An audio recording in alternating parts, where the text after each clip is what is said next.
Bienvenidos a este nuevo episodio del Espacio Digital de Frente con Óscar Ortiz.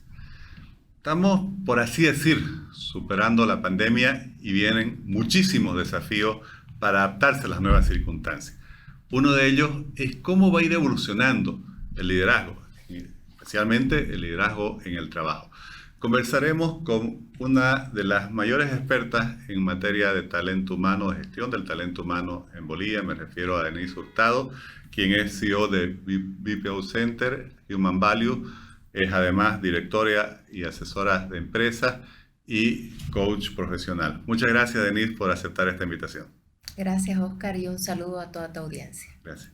Bueno, mencionaba en la introducción que después de estos años tan turbulentos que nos trajo la pandemia, muchas cosas están cambiando. Obviamente el trabajo está cambiando y las condiciones en las cuales todos nos desenvolvemos. ¿Qué hacer? ¿Qué deben hacer los líderes frente a esta nueva circunstancia? ¿Cómo se está gestando el nuevo liderazgo? El futuro del trabajo es el presente. Justamente hicimos una consulta para tratar de tener mayor entendimiento a finales del año 2022 para que nos digan los líderes cuáles eran los focos estratégicos en temas de talento humano. Mencionaron 9. Gestión del cambio, un poco en la línea de lo que me preguntas, todo lo que tiene que ver con gestión cultural, alto rendimiento, pero hubieron 3 que de alguna manera son los que hacen muchísimo sentido en este 2023. Uno de ellos es gestionar el clima laboral, gestionar la marca empleadora, ambos van de la mano, y también tenemos el gestionar los liderazgos, el cambio de mentalidad del líder para gestionar este futuro del trabajo que hoy es presente. Y en esa línea, nosotros hemos desarrollado una investigación que tiene que ver con los resultados de empleador líder, medición de clima laboral, todo lo que tiene que ver con cultura y liderazgos. Y hemos analizado las correlaciones que hay entre ambos, con grandes descubrimientos. ¿Cuáles son esos principales descubrimientos? Bueno, lo primero que tenemos que entender de que nuestro clima laboral tiene un pequeño deterioro, ya ha decrecido del 77.9 al 77.6, pero esto sobre todo tiene que ver con algunos territorios que han bajado, como ser Cochabamba es el territorio más afectado en clima laboral, le sigue Oruro y le sigue Ciudad de La Paz. Y también tenemos los buenos climas, que está Beni, Santa Cruz, que tiene 80%, Beni que tiene 82%. Entonces, si no entendemos que hay un tejido social o un tejido territorial como líderes, y aprender a segmentar, aprender a dar estas caricias diferentes, a entender que hay microclimas dentro de un gran clima y un entorno que no es sencillo en Bolivia, ¿no? Bueno, eso me gusta mucho eso que decís, porque cuando hablamos del tejido social y del entorno, obviamente que influye también al interior de una organización, porque la misma persona que está trabajando en cualquier función, a su vez también pues vive en un barrio, es parte de una comunidad, sufre seguramente los impactos de las preocupaciones que hay en esa sociedad. ¿Cómo se interactúa entre ambos mundos, por así decir, el mundo laboral, la esfera social, y cómo sentís, de acuerdo a los estudios que están haciendo, que está evolucionando esta situación en el país? Un líder fluorescente, que es todo el mensaje que estamos llevando, tiene que ver con irradiar brillo, pero también lograr que las personas, los equipos de trabajo, brillen o destaquen el brillo con los equipos de trabajo. Y en esta línea de poder ver las diferentes esferas que tiene un trabajador o un líder, podemos ver de que al final, ¿qué es un empleo saludable? Porque te tienes que hacer la pregunta, ¿qué es un empleo saludable? Es aquel en el que se viven vínculos significativos, que hay transacciones, pero hay muchas más oportunidades de servicio o de cultivar relación. Entonces, en la medida que como líderes o como trabajadores podamos construir mejores y más saludables vínculos significativos, vamos a tener un empleo mejor o un país mejor o una vecindad mejor. Y Oscar, es el Día de la Felicidad, según Naciones Unidas hoy. Y bueno, estamos en la Semana de la Felicidad. Estos vínculos significativos también nos deberían mejorar como país. Hemos decrecido en el ranking de Naciones Unidas, en el que preparan año a año, hemos crecido 2% versus el año pasado, de 71, de 69 hemos crecido a 71, pero hemos aumentado, hemos decrecido 20 puntos desde el año 2015. Entonces, ¿qué significa esto? Que como país, porque somos parte de un entorno, la gente no necesariamente está feliz por temas políticos, sociales, y debemos cuidar como líderes lo que se está gestando. Primero, cuidando nuestra estabilidad emocional. No podemos dar lo que no sentimos o lo que no tenemos. Entonces, la principal curita es para nosotros cuidar nuestras propias emociones, cuidar nuestra salud mental, nuestros pensamientos, y de esa manera llegar a nuestros equipos de mejor manera. Entendiendo que somos parte de un todo que afecta también a las organizaciones, pero que desde nuestros liderazgos podemos gestionar a lo que sí está en nuestro control, y es nuestros microclimas y el de los territorios de Bolivia también. Mencionaste hace unos segundos un término del cual antes no se hablaba mucho y hoy parece que se le da una importancia y quizás se ha generado una conciencia alrededor del mismo. Me refiero a la salud mental. ¿Cómo está apreciándose este tema en los climas laborales de las organizaciones que estudian ustedes? Es inquietante porque la Organización Mundial de la Salud nos dice que en el año 2030 la principal discapacidad del ser humano va a ser la salud mental. ¿Cuánto falta para el año 2030? Muy poquito. Entonces es un tema que nos tiene que ocupar, primero entenderlo, después ocuparnos como líderes. Hay legislaciones fuera del país que también de alguna manera se vinculan con la salud mental, que ya de alguna manera presionan a las empresas para cuidar, pero sin que exista presión, es algo que está latente. Los laboratorios están vendiendo más antidepresivos, las cifras lo dicen, 28% más de ventas de antidepresivos, de ansiolíticos. Por lo tanto, eso está presente en Bolivia. Y no solo en los trabajadores, también en los líderes. Entonces, los líderes cuidar las emociones para poder llegar a los equipos de trabajo de mejor manera, cuidando el clima laboral, cuidando la marca empleadora, esta marca empleadora que se construye fidelizando a los trabajadores para que ellos lleven el ADN al mercado laboral, que es el que te distingue como marca empleadora. ¿Y cómo ser proactivo, por así decir, frente a esta preocupación creciente por la salud mental? Entiendo que las cifras que dabas de ese mayor consumo de ansiolíticos, este tipo de medicamentos, son sobre Bolivia, ¿no? Sí, Bolivia. Bueno, ¿cómo ser más proactivos frente a ello? ¿Qué debieran hacer tanto las organizaciones como sus líderes para entender y atender mejor las necesidades de los miembros de sus equipos en esta materia? Siguiendo con cifras de liderazgo. El liderazgo en Bolivia ha decrecido del 76 al 75%. La percepción de los trabajadores, de cerca de 16.090 trabajadores, ha decrecido de la percepción del liderazgo. Entonces, esto nos ocupa, pero a la vez nos replantea, nos hace reflexionar sobre un cambio de mentalidad. Me gusta la palabra emerger. Yo creo que el año 2023 tenemos que emerger como líderes, salir hacia la superficie del agua y poder resetear la mentalidad, lo aprendido, para poder entregar mejores liderazgos. Estos liderazgos que levanten a los equipos de trabajo, que de alguna manera creen resiliencia, porque vamos a seguir trabajando sobre resiliencia, pero determinación para avanzar y también profundo agradecimiento.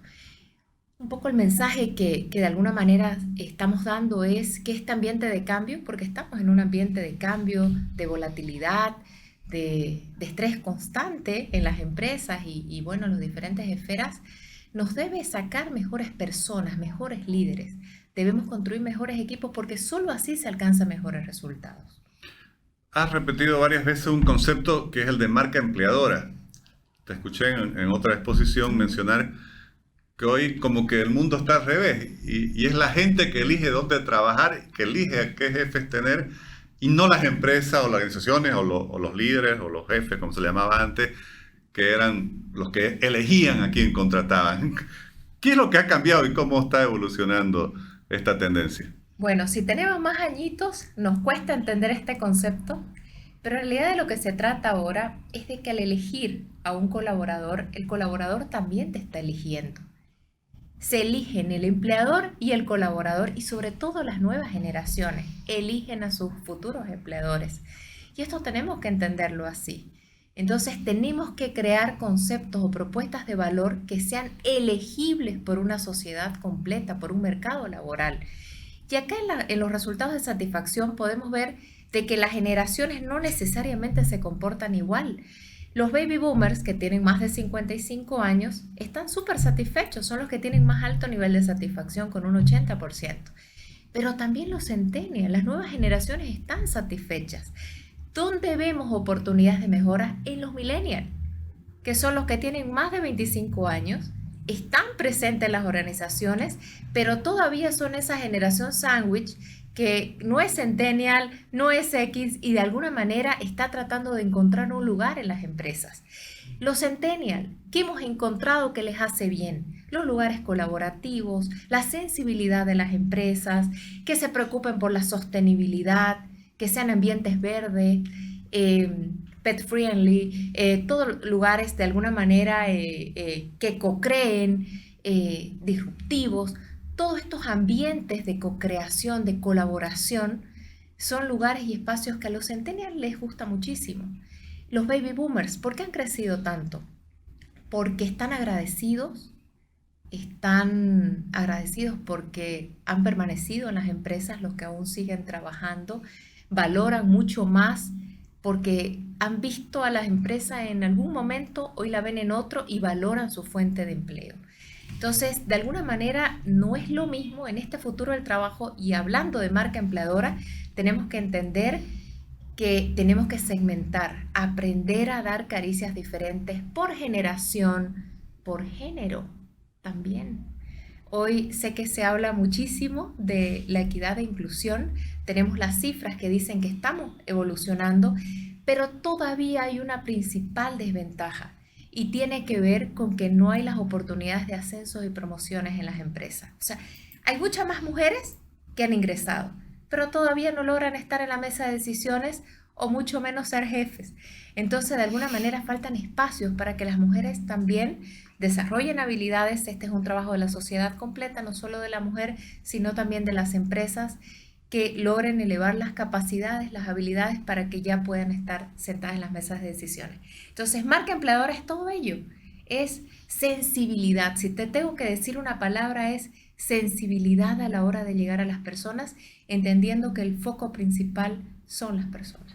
Y cuando se habla del futuro del trabajo, en un ambiente que además llevamos 3, 4 años en que a nivel mundial ha habido obviamente la pandemia, hay guerras, hoy hay incertidumbre financiera. En nuestro país hemos tenido una serie de conflictos de todo tipo. ¿Cómo resolver lo que mencionabas, que es una especie de choque de mentalidad entre las distintas generaciones, como ahora llaman, de distintos mindsets, ¿no? Alguien diría, pareciera que tenemos chips totalmente distintos. ¿Qué debe hacer ese líder, normalmente con mayor edad, que le cuesta entender ya los cambios tecnológicos y a su vez le cuesta entender cómo piensan los más jóvenes? Cuando me hacen esa pregunta, yo recomiendo algo que me funciona, y es co-crea, colabora y sobre todo busca llegar a públicos, comunidades de diferentes generaciones. Porque si solo conversas con personas de tu generación, no vas a entender las otras miradas. Entonces provoca que suceda, que en tu agenda de la semana esté conversar con gente de las diferentes generaciones. Pero más que conversar, escuchar cómo piensan, escuchar qué demandan, qué necesidades tienen, para poder atender de mejor manera esta segmentación. Denise, y quizás para ir terminando esta conversación tan interesante, tenemos un mundo lleno de volatilidad, de incertidumbre, de crisis en nuestro país, como que un año es una la preocupación, otro año es otra. Hoy pareciera que los temas económicos vuelven a la primera línea de las preocupaciones de la gente.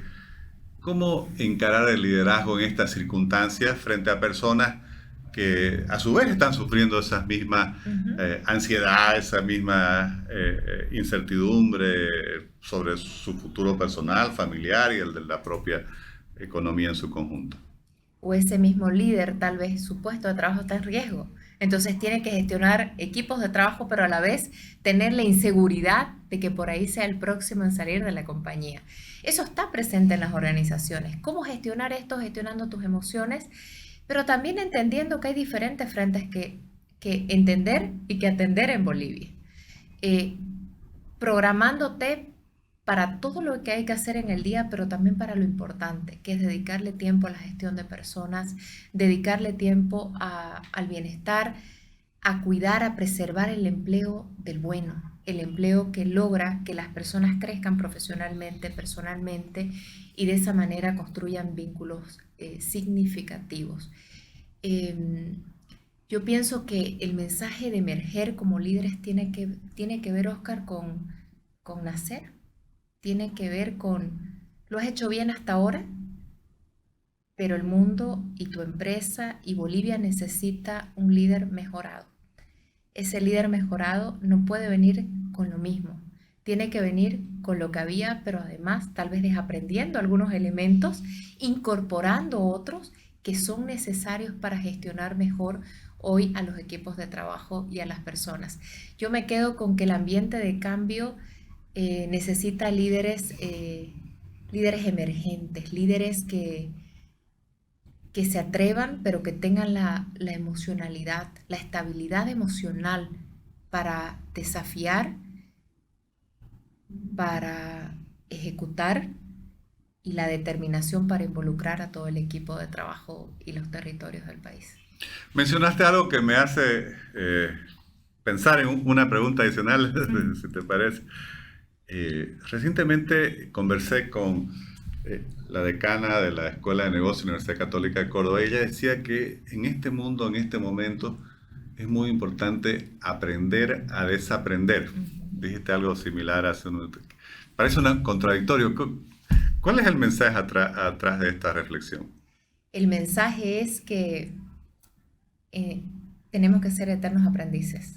Los líderes somos eternos aprendices y la sed de conocimiento tiene que estar en nuestra mentalidad. Tenemos que ser capaces de sacar lo que ya no es útil y probablemente ingresar nuevo conocimiento, nuevas habilidades, nuevos aprendizajes, entendiendo lo que está pasando, estos microambientes, estos microterritorios, entendiendo que Bolivia es una, pero debemos entenderla con subculturas. Y mientras no entendamos que hay subculturas, microclimas, que entender y que atender, si seguimos manejando Bolivia como una sola, pero sin entender los microclimas, nos vamos a perder en nuestros liderazgos. Entonces, desaprender significa, de alguna manera, fue muy valioso lo que llegó, pero no todo eso me va a llevar a lo que viene. Sin las escaleras del pasado, no puedo escalar un futuro mejor. Tienen que estar ahí, pero necesito escalar en habilidades, en aprendizajes para tener ese futuro mejor y por ende darle a todo mi equipo de trabajo también. Denise, muchísimas gracias. Vivimos un mundo desafiante, un momento lleno también de desafíos, seguramente también de oportunidades. Así que muchas gracias por compartir los resultados de los estudios que realizan y además de tu experiencia y el conocimiento. Muchas gracias. Gracias y hasta otra oportunidad. Gracias.